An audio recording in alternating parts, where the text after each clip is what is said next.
You're listening to the Briony Kennedy Lifestyle Edit, brought to you by Adorn Cosmetics.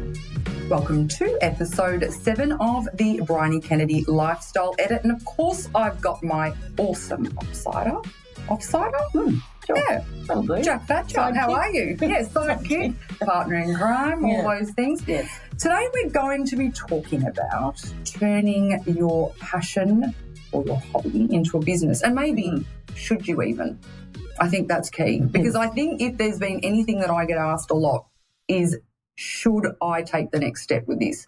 So I've got some key areas that I think we can go through that might be a little bit helpful to get people started, but I think it's key that we go through whether this idea is a good one or is it something that maybe it's really something that should just stay with you.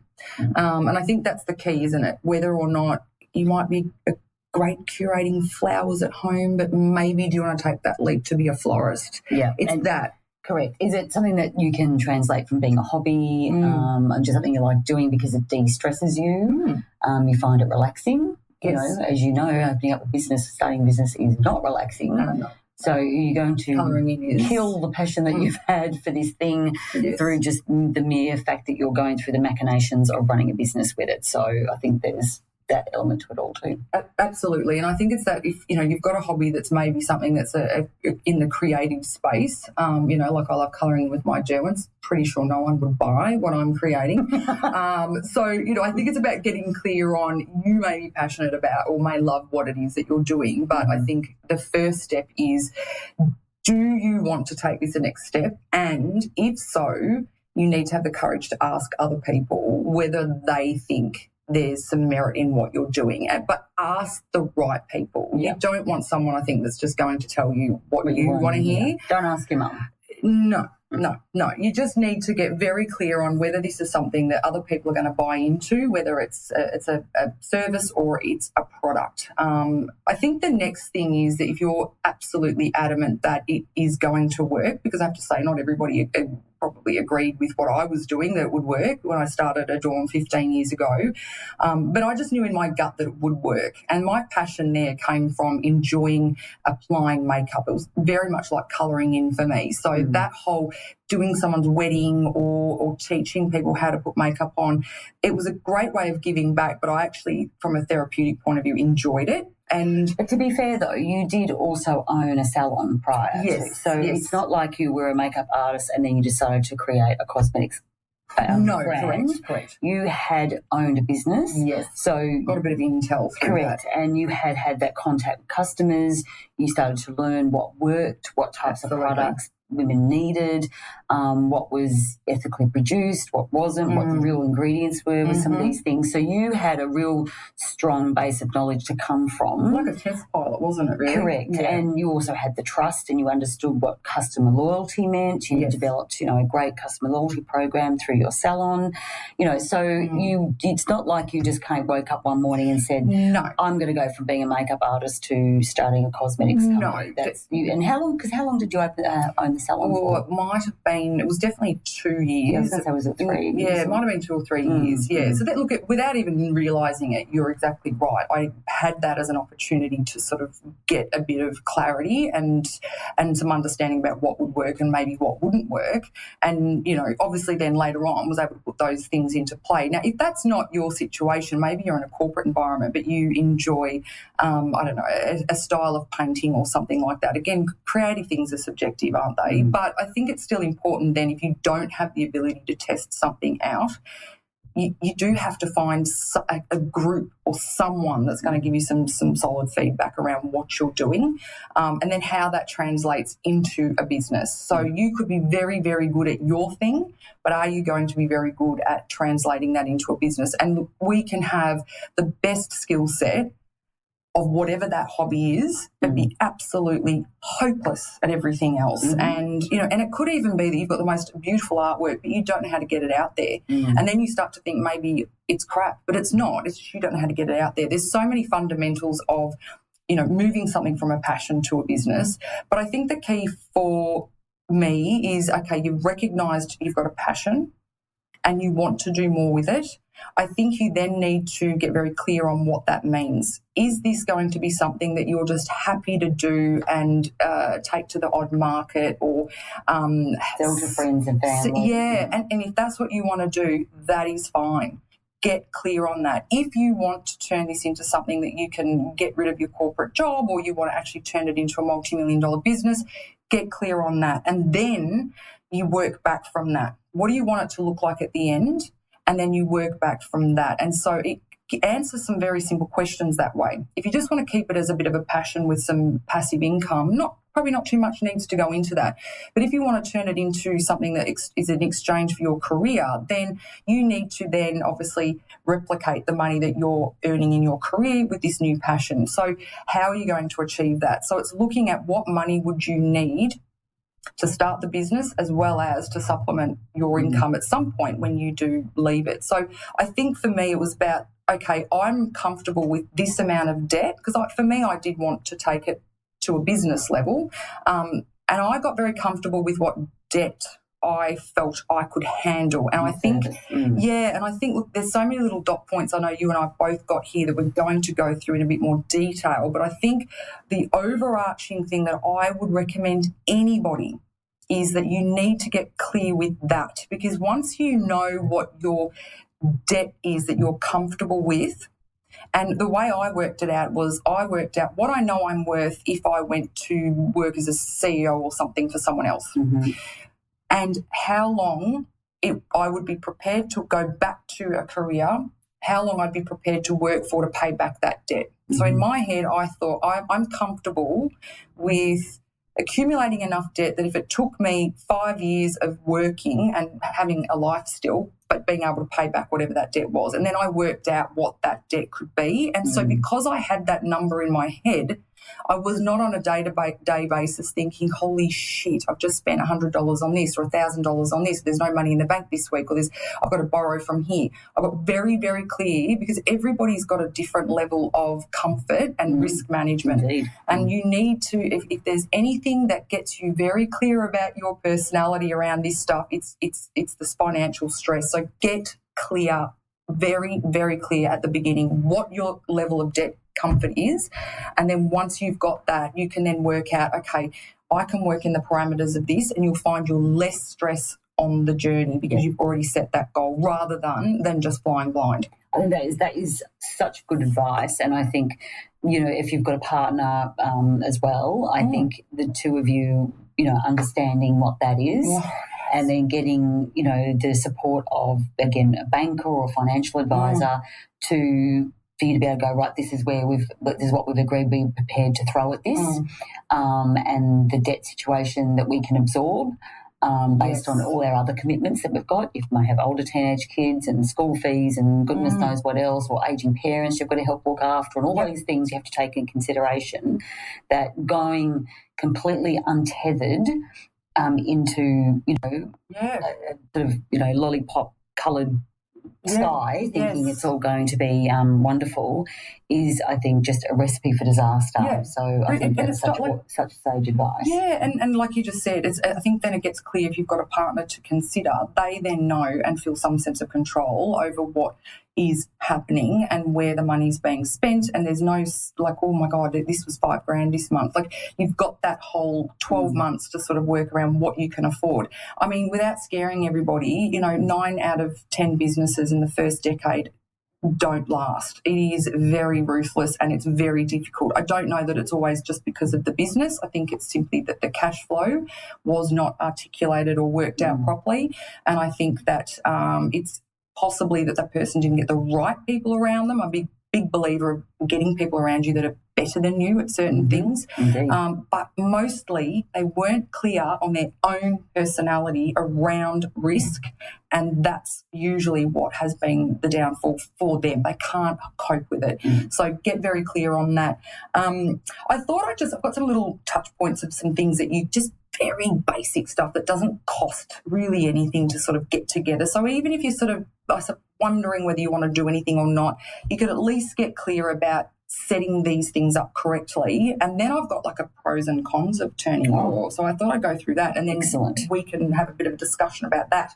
So I think the first steps, aside from what we've just discussed, is, again, discussing with your accountant, if you've got one, is this particular passion/business one that you even need to report? Because there could be an instance where maybe your passion is to reduce waste and you sell secondhand things on a marketplace like Facebook. Maybe you start curating things at home. Maybe you go to people's garage sales. Maybe it's that kind of thing. I know people that sell boats and things like that, and there's a certain amount of things you're allowed to sell before that even becomes something that you need to claim. So get clear on that, because you might not need to pay tax on those things. You mentioned too before about a financial planner. My advice on that is to never take advice from anyone that doesn't have what you are trying to achieve. And I know that sounds quite ruthless, but I wouldn't take advice from someone how to bake a cake that doesn't eat them. So it's that whole, what do they have to bring to the table to actually give? Are they walking the walk, essentially? You don't want a financial advisor that's just been, learning out of his book. I don't think that's of any help to you at all. So an ABN, if you need that, get that registered. Do you need to be registered for GST? Probably not the first year or two, because you do need to earn over, I think it's 80 or 50, no, I think it's less now. Is it 50 or 60 or whatever it is? Whatever the amount is, you've got to earn before you even need to pay GST. So then that means if you're not registered for GST, you can't charge it either. So do bear that in mind. Separate bank accounts, absolutely, definitely separate bank account, so you can keep an idea on what is going in and out.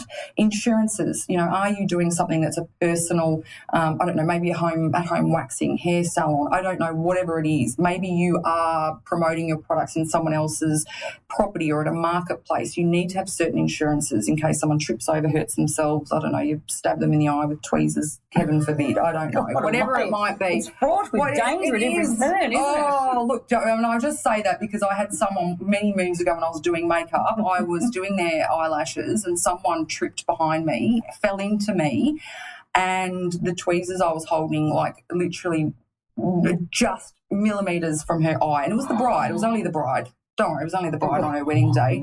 And the look on both of our faces, it was such a close call. Like, you nearly were a one-eyed bride. One-eyed bride. So I have to say, since then, not that I do it anymore, but I made sure I backed myself into a corner when I was working from that. Well, they always say it's always fun and games until someone loses an eye. Yeah, well, there you go. There you go. So true. Okay, so get yourself a cash flow spreadsheet.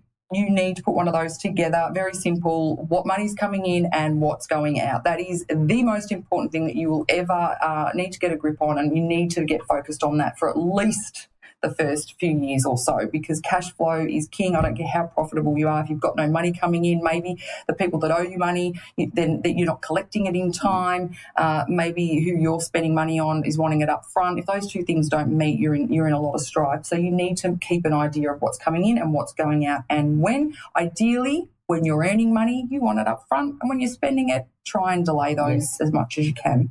The business right name, obviously you need to get that registered. Again, if that's something that you want to do, if it's just a bit of a hobby, bit of passive money, maybe you don't need to do that. Register your social accounts too. So if you want to take things onto your TikToks and things like that, but also get clear on what social is going to work for you. So what demographic? If it's a younger demographic, probably TikTok. If it's someone who's like us, a bit more mature, maybe Facebook and Instagram. So, have a look at that, because you don't want to be disheartened and think, oh, well, it's not working for me, when really maybe you're promoting something on the wrong platform. Yeah, well, you really need to understand who your audience is. Yeah, absolutely. What you're selling. Yeah, that's it. And then look at, okay, once you've got those basic things sort of set up, where are you now going to start spruiking your idea or your business? And for me, it was markets, it was events. So you've got your vegan events, or you've got food events, you've got drink events. There's an event for everything. So get yourself, they're hard work. They're bloody hard work. I think you've even, you back in the day, held your ground with a few of those with me, colour matching away. Oh, yes, indeed, I was fast and furious with my blending brush, don't you worry about that. That's it. You've got to pave, you've got to walk the walk talk and you've got to do the hard yards. So it's things like the markets, events, networking events. It's just one or two people. You don't have to go and speak to everyone in the room. You just one good connection. You don't know where that's going to get you. And it's such a great learning opportunity too, because even though they are exhausting and you're talking a lot, you come away and you just want to sit and look at a wall for 10 minutes without speaking to anyone. You do look at them as learning opportunities, either from a business to business perspective or business to customer, because you can really find the nuggets in terms of, what you need to be saying about your product that people need to get clearer on. If people are saying, I don't understand what you do, and then you're explaining it to them and they may actually say something back to you that actually really paraphrases what you do really well, that you go, I'm going to write that down. Absolutely. And you just or you can just use jump it on AI, Jack. Correct. You can do that too. But to get real insight from your customers, I think, and because you might be able to turn that into an article or a social post that would resonate with somebody else. Yeah. So just really look at those things as learning opportunities as much as they are just, it's drudge at times. That's it. And there's strength in vulnerability. Like I think people have that imposter syndrome. People are going to judge me. I'm not good enough to be doing this. It's embarrassing to say that I think I'm capable of this. Who gives a shit? Honestly, don't worry about it, because everybody that's in some form of successful business started out in a very vulnerable state, and you don't get anywhere without asking questions. And that's something I try and teach my kids. There is no stupid question. There's only a stupid person who hasn't asked it. So, there's so many resources, and I think if you are vulnerable, people are generally, I think, a bit nicer about it too. Say to them, look, do you like this idea, or you didn't take it up, why not? Like, I'd love to know what I could have done differently. Know that the way you do things, or maybe your ideas are not always going to be the right ones, and I think that's important. Don't have an ego in business, or you're going to be out of it pretty quickly. So I thought I'll just go through a couple of what I think the pros of transitioning, the cons, and then maybe some steps, I suppose, around what you could do when you're transitioning between making money and taking that. Maybe you've got a job and you're wanting to take that leap, because that's scary. Oh, for sure. I think that is the biggest hurdle for pretty much everybody. Especially if you don't have a supportive partner, because they're going to want you to convince them that you can afford to take this leap. So I, as you are the same, we've got supportive partners that I don't think they'd care what we did, to be honest, which is beautiful, but not everybody's in that situation. So I think the pros of obviously this for you would be is that your passion and enjoyment becomes something that you do each and every day, and then you're not working. We know that. You don't resent getting up, and that is just absolutely amazing to be able to do that. I think the personal fulfillment that you get from that is also amazing, because you feel that you're serving a purpose. Even if it's not a purpose for everybody, it's a purpose for you. We all go to our grave. Not everybody has what they did as a career. The only thing that happens is, on your deathbed, is that you either have regrets or you don't. And I think it's about doing these things that make you feel whole. Turning your passion into a job or a business, is about flexibility and control. How awesome is that? You're definitely not going to get more time. You'll have less. Yes. But so let's get that straight. But the flexibility makes you feel like you want to work more. You don't mind, because you know that you can do it when you want, on your terms, as opposed to someone telling you you've got to work 60 hours between whatever it is. You don't mind. That's me personally. You get to monetize your skills, obviously. Okay, hopefully. The potential of growth and success is always an amazing feeling. When someone buys or spends their money with you, your very first sale is such a beautiful affirmation that you're doing the right thing, that someone believes in you. There is nothing better than that. And just now, I think, looking at just some cons of things, and then we can get a bit more nitty-gritty, how you maybe some ideas around how you can get these things to market. So you need to expect an increased pressure of your and demands. I know with the careers you probably have now, there's pressures there, and they're probably frustrating because it's something maybe you're not absolutely loving. Yes, these are different pressures, but when you don't have anyone to blame for what may be not going right, that can be very soul-destroying, and it can be very, very difficult for some people to navigate. You need to be very clear that the buck stops with you. It either works because of you or it doesn't work because of you, and it doesn't matter whether you've employed someone, you got the wrong product, the wrong colour came, whatever the reason is, it all falls back on you. So you need to be able to accept the pressure around things going wrong and the pressure of the amount of time you're going to have to invest into this, because it's a lot more than probably what you think, especially if you want this to be an actual business. I mean, how many mistakes do you think you've made? Oh, God.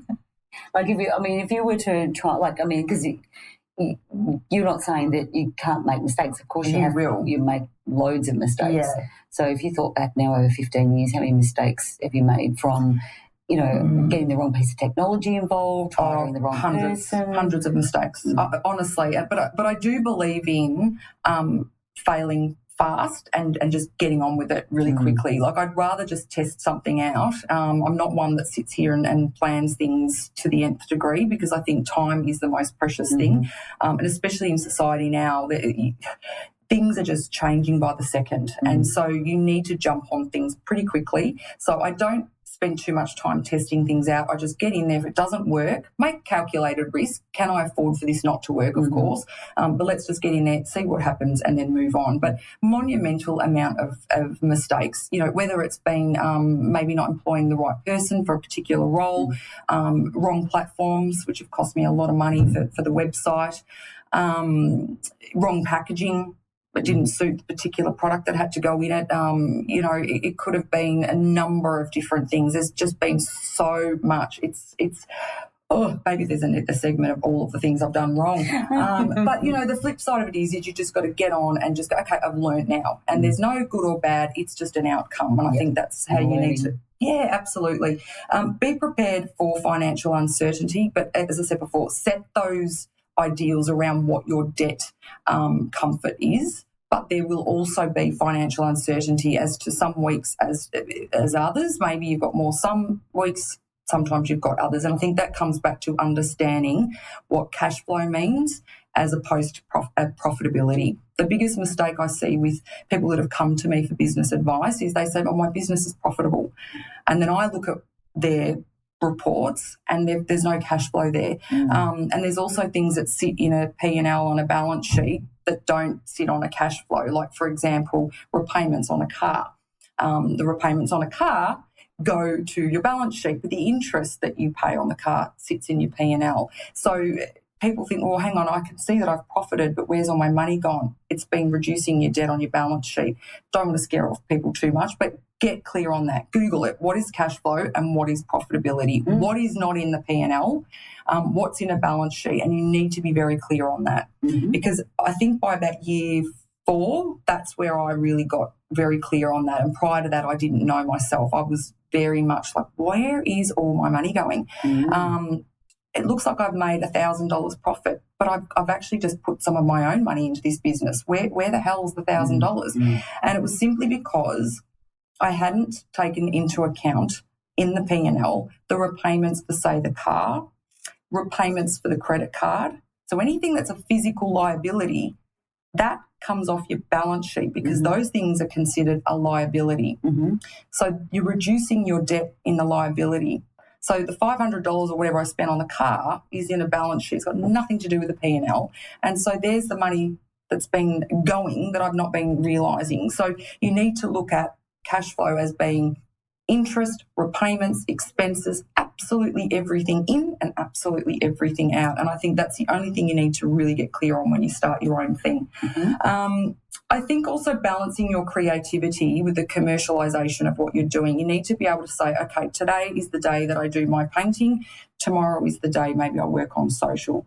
Try and get very clear around that. Because time management is absolutely crucial, and because you can spin your wheels just, getting distracted by things that you must immediately get done now, and there are always those things that you do need to get done now that have to pop up that all of a sudden you go, I've got to attend to that.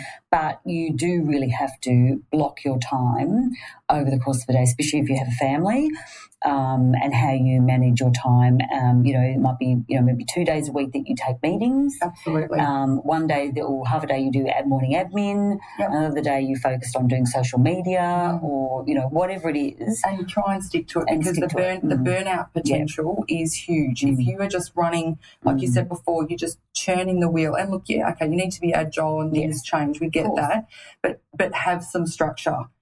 because otherwise you are just going to feel constantly that everything you do is not enough. You will be with your kids thinking, oh, I feel guilty because I'm not spending time on the business. And then you'll be in the business, oh, I didn't spend any time with the kids.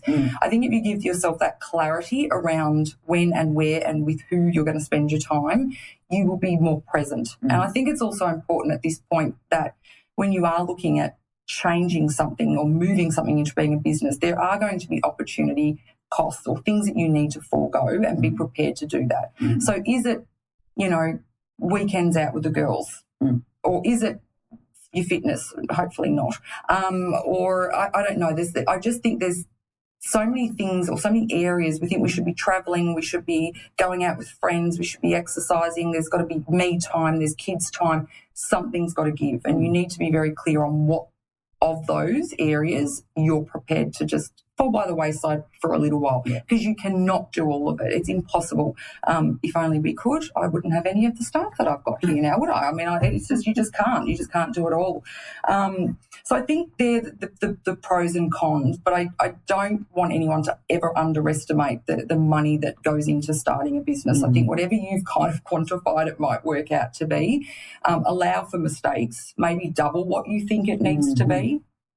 And also when you were talking about time management before, we've talked about this on past podcasts. I always allow for an extra hour in the morning for what I call sort of like meltdown moments. And that could be mine, it could be the kids, it could be the business. So I always get up that hour early before everybody else does, so I can get collect my thoughts, get me ready first. Yeah, I'd love to lay in bed the extra hour. I'm not going to lie, but I don't, because it's worth it. It's the odd time that I've done that, I've regretted it. Yeah, because you just end up putting pressure on yourself at the back end of the day, because you're playing catch up the whole time, and you just never feel like you're ever going to hit your stride or be in the moment to be able to make decisions or think about things or assess processes or whatever's got to happen, because you're going, oh my God, in the background you're going, oh, I should have been doing this an hour ago, I should have been doing that half an hour ago. And you're just frazzled. That's it. And you end up, especially if you are a woman, you end up being fraught with guilt, because it's that, this issue melted this morning. So then when your child, little Johnny's, come to you and then you snap at them, and then the rest of the day you're not focused because you're feeling guilty about snapping at your child for whatever reason, or vice versa. Maybe you hung up on someone because, you're giving attention to something else. So I think if you allow that extra time in the morning, you can then focus where you need to, and you're not going to spend your day feeling guilty about things that you didn't do, or maybe didn't do things as nicely as you could have. And doing it at the end of the day is you're too tired. You're far better off going to bed early. Yeah, I agree. And hit the sack by, 9:30 if you can. And I'm finding I'm doing that more these days. Oh, my goodness. And get up at 5. Yep. Do your exercise, or, whatever it is you're going to do, meditate, stretch, and then get into it. Well, here's a fact. Pretty much by 4 o'clock most days I'm in the bath. So, that's my... That's in the afternoon, that is. That's in the afternoon. But...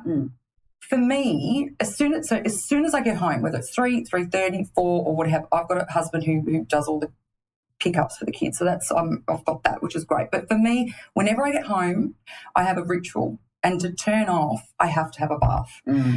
It takes no more time. I'm not in there for half an hour, but I have to sit in there, water. So it's like when you feel stressed, either drink water, swim in water, sit in water, or watch water. That's one of my things. And so sitting in the bath, I'll get all my makeup off, get my pajamas on, I do my night routine at whatever time, 3, 4, 5 o'clock.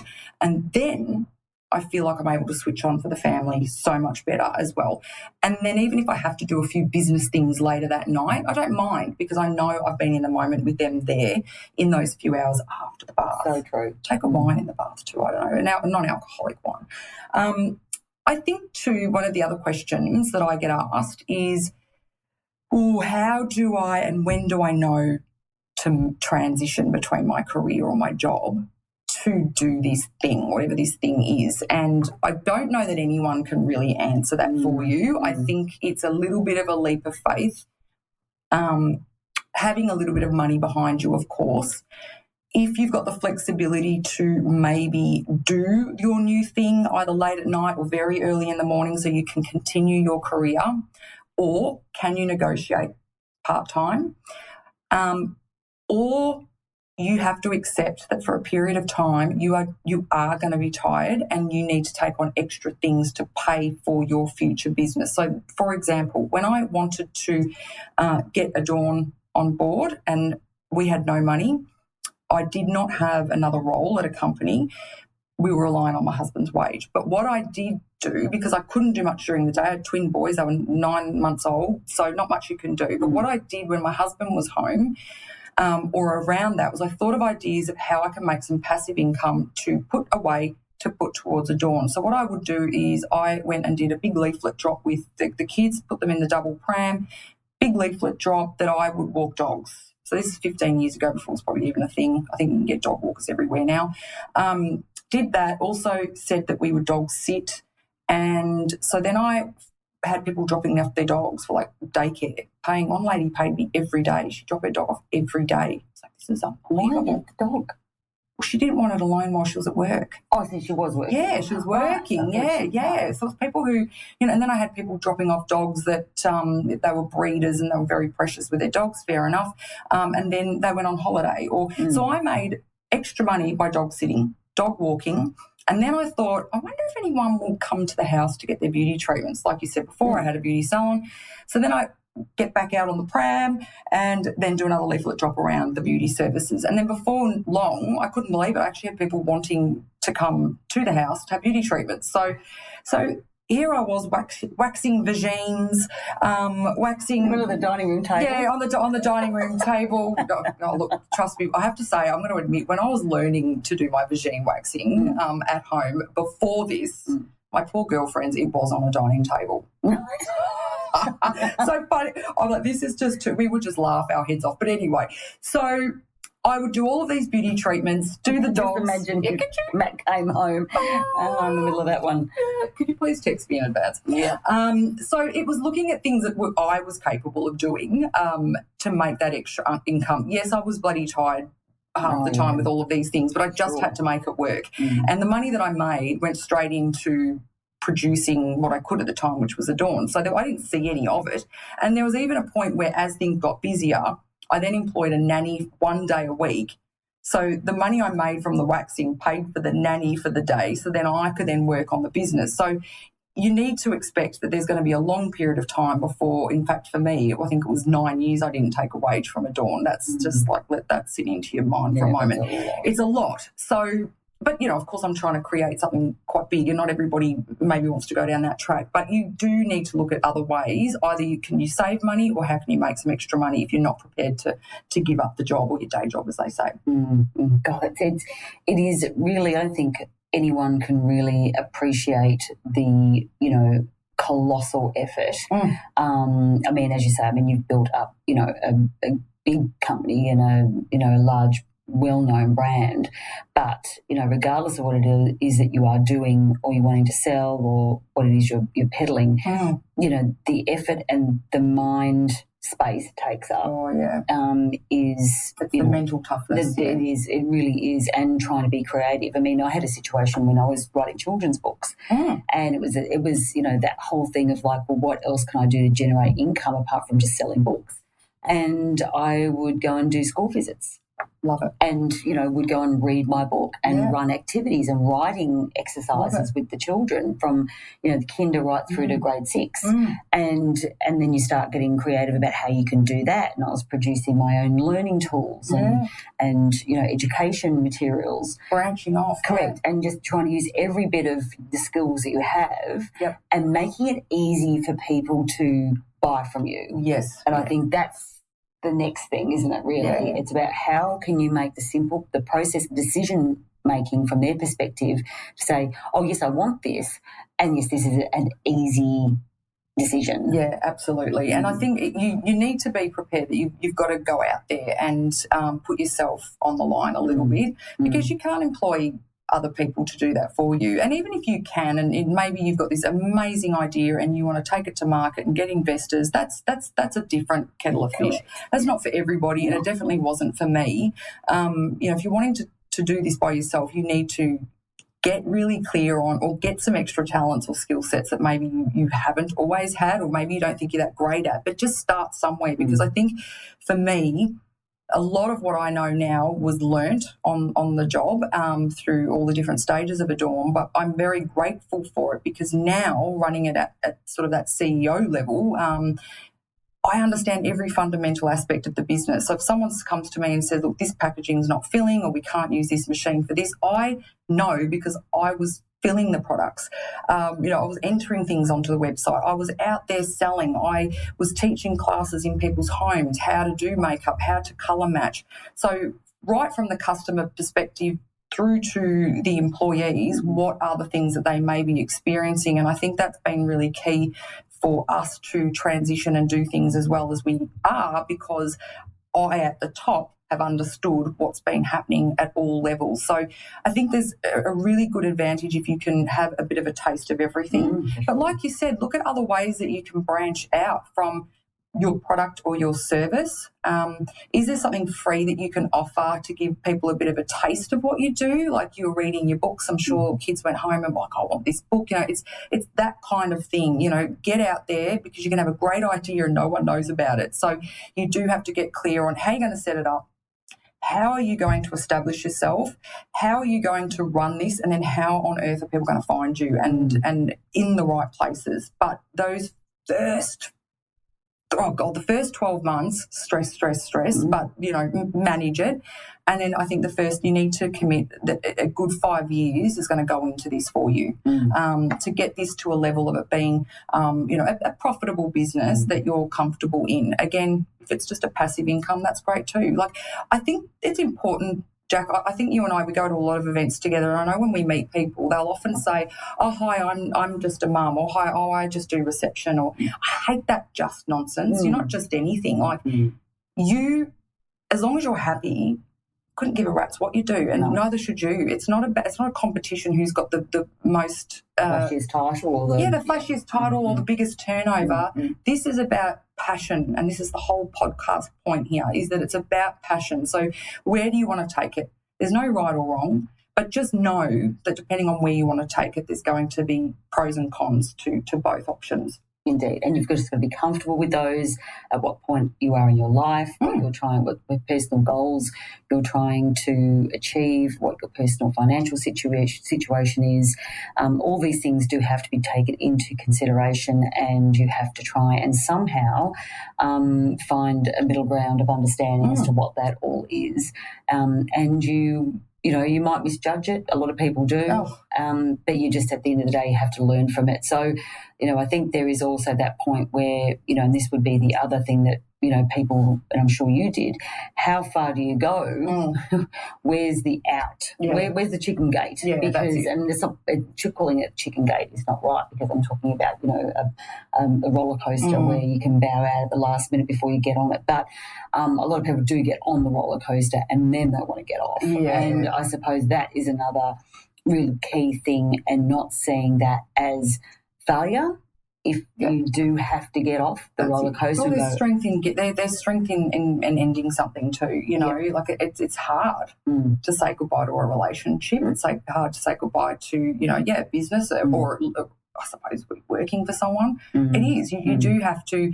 You don't just keep pursuing something just for the sake of it. You're not proving anything to anybody, and there is strength in not giving up, but just saying, this isn't right. I mean, I think there's so many, successful entrepreneurs out there that have had so many failed businesses, and they don't let that define them. They just get on and go, okay, that didn't work. Let's curate a different way and move on to something else. So I think that's really important, not to beat yourself up. So if you're listening to this and maybe you are in the trenches and you're like, I just don't know, maybe you need to sort of look at all of the areas of the business. Why isn't it working? Have you just lost the passion? Do you need to find a community or find a mentor that can help? Because it is lonely. That's the other thing. It's lonely when you've got a passionate idea and maybe other people don't quite get what you're doing. So it is lonely. So find someone that you can share that with.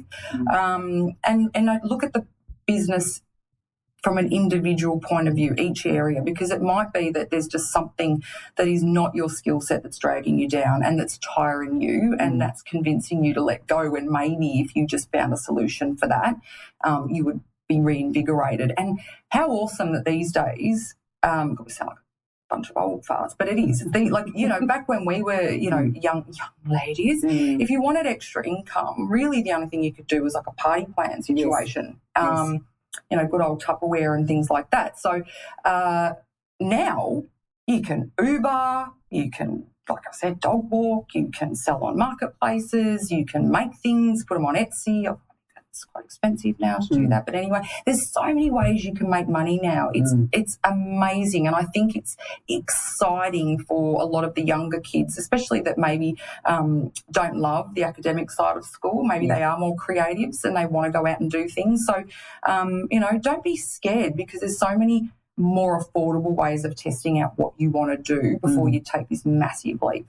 Well, even if, for example, say if you did want to get into fashion or you did want to get into beauty, and so you had this idea brimming, on the side, go and get a job in retail. Yes. In a clothing shop, in a similar brand where you're looking to pitch your, products to, because you're going to get to know the customers really well. I mean, without the risk of having to run that business like you had your own salon. Yeah. Go and work for somebody else.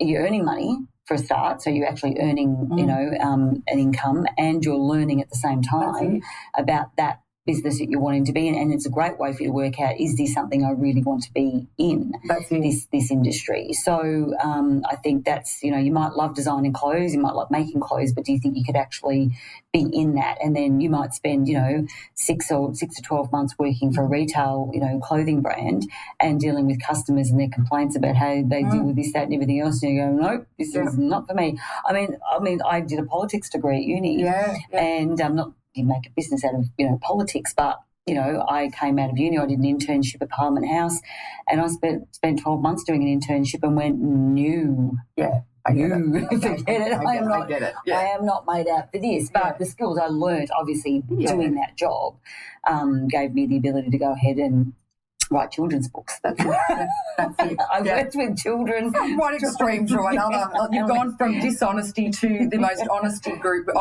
of people possible. Correct.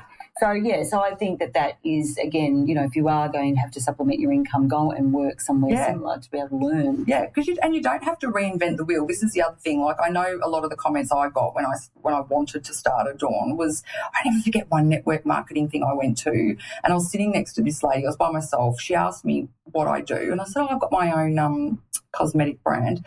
And she looked at me and she said, what? Sorry, what? You made? And I said, yeah, I've got my own little brand I'm starting. And she said, why would you do that when there's so many other brands around? Oh, you fucking broke bitch. We might need to put a precursor on again. Anyway, like, what the hell? Yeah. First of all, how rude. Nasty. Yeah. How rude are you? Yeah. But I thought, well, that's probably what goes through people's heads. That's all fine. But you don't have to reinvent the wheel, is the point of it. My matter here is that you can, like you said, go and get the experience wherever it might be and really hone in on the shit they're getting wrong. What are those customers complaining about? Is there not the right sizes? Is the fabric falling apart? Is it what? I don't know. Whatever. Pay close attention to what is going wrong, because it's all about customer service. And if you provide a really good service, obviously your product has to back that up, but people will stay with you if they feel part of a community or part of a story, part of a purpose, and you're solving a pain point. And I think that's key, what you just said. Go and get the experience, whether you have to take a crap pay and do a trade for a bit or learn on the job. You are saving yourself years of uni. Okay, think of it that way. You're not coming out with a uni debt. Maybe you didn't get the great pay initially, but you got to sit there and listen and hands-on experience what to do better. And that's all business is doing something better than the last person, delivering on your promises, and making sure that you're able to, you've got the mental capacity and the tenacity and the perseverance to keep going. Yeah, no, I agree. And even when you do get to that point, maybe where you are already in your business and you just feel as though something's not quite right, and really, again, honing in or looking at what do you maybe need to do to scale back slightly. Sometimes it might be that you've just gone too hard too soon and you're trying to do too much because someone said, oh, you should also do this. Oh, you should also do this. Basically, oh, you should also offer one of these. It'd be great if you did that. And you just go too hard too soon when you've just really got to scale back to what the core essence of what it is that you're trying to do and do that really well to the demographic or to the market that you really need to do. Don't be tempted. Don't be tempted. You've got to really hone in on your core offering or product. And it is tempting. I know, I think years ago when you were first with me, we were exploring or got the opportunity to potentially go into one of the department stores. Now, very tempting, of course, because, I'm in a department store, but it would have meant sacrificing my belief around waste. And as most people that follow Adorn or use Adorn know, we don't do outer packaging. So you get the buy a lipstick, that's all you get. So for me to have gone into a store, I would have had to sacrifice some of my core beliefs. Yes, I would have probably made money a little bit quicker, but, it's about being very, very clear on what your core beliefs are or your product and sticking to that because it eventually will pay off. And we were going to be dictated to on a massive scale as to there's that too. There's that lack of control as well in some ways. So you've just got to you've got to think seriously. Make sure the alliances with who you are collaborating with are ones that work in synergy because you just don't want your hard work around your brand or your messaging to be bastardised by someone who hasn't quite got it. It might not be intentional.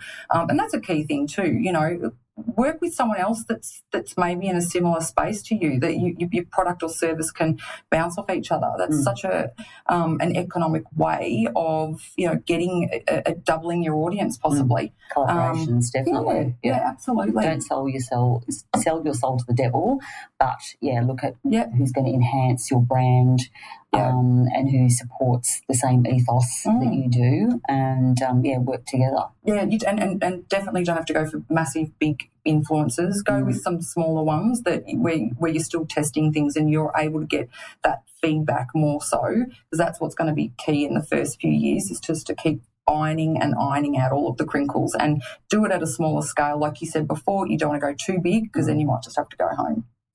You don't want that. Speaking of going home. Yeah, on that note, that was a good note, wasn't it? It's like that segue. Yeah, I know, right? Well, there's a lot in this today, definitely. And, again, we love hearing everyone's feedback and thoughts around some of the topics we discuss. If there's a subtopic within something that we've brought up that we feel that we can then, talk about that in more detail, then we're obviously happy to have a look at that as well. Or they want to know how many times I actually had to suck my thumb from the mistakes I made over the last 15 years. There might not be enough hours in the day, but we could do one on that too. There'd be a fair bit of that too.